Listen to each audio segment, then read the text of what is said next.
Hola, bienvenidos. A continuación realizaremos una pequeña clase de inglés en la que hablaremos acerca de la construcción de oraciones en diferentes tiempos gramaticales. Antes de iniciar debemos tener en cuenta los siguientes aspectos, como el verbo to be, el cual significa ser o estar y cambia dependiendo del sujeto que se emplee. Para I se usa am, para los pronombres en primera persona se emplea are y para la tercera persona se emplea is. Los adjetivos posesivos para estos pronombres son my, your, his, her, its, our y their. Esto seguido de un sustantivo. Los adjetivos demostrativos se emplean para marcar la distancia entre el hablante y el objeto.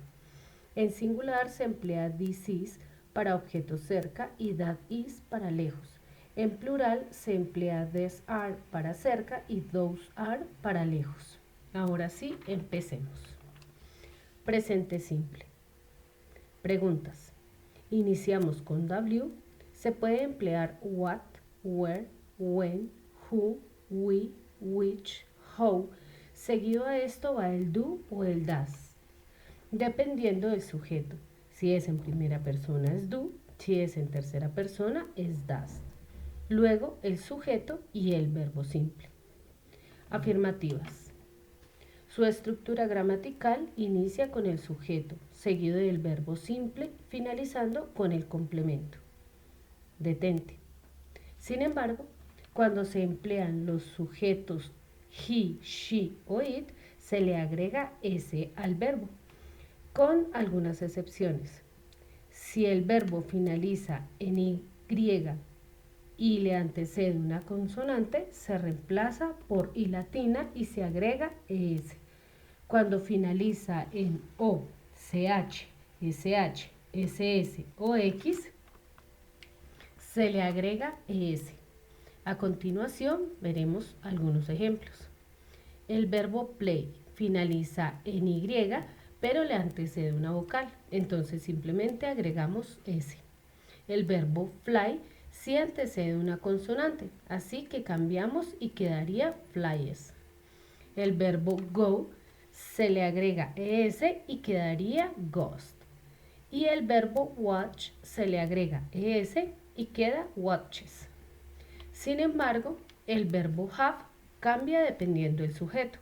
Cuando es he, she o it, cambia a has. Cuando se encuentra en primera persona, continuará su forma base como have. Negativas. Su estructura inicia con el sujeto seguido por do o does, la negación y el verbo simple.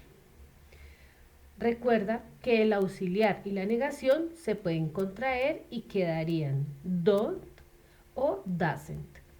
Sigamos con el presente progresivo.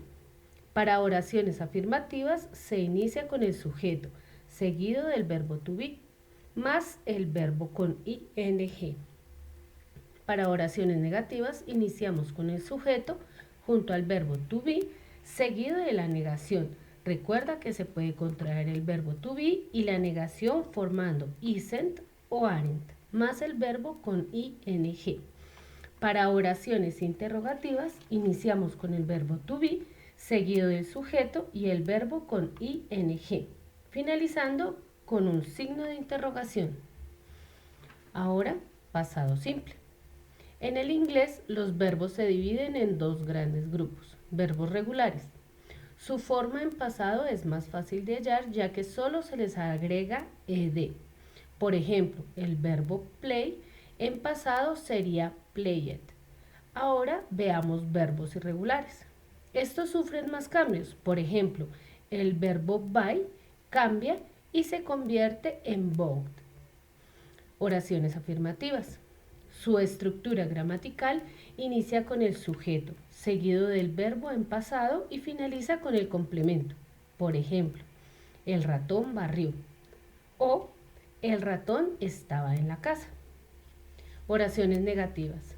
Estas inician con el sujeto, luego el auxiliar did, con una negación, más el verbo simple. Por ejemplo, él no comió perro caliente. o él no estaba con su familia. Ahora, preguntas. Inicia con el auxiliar did seguido del sujeto más el verbo simple.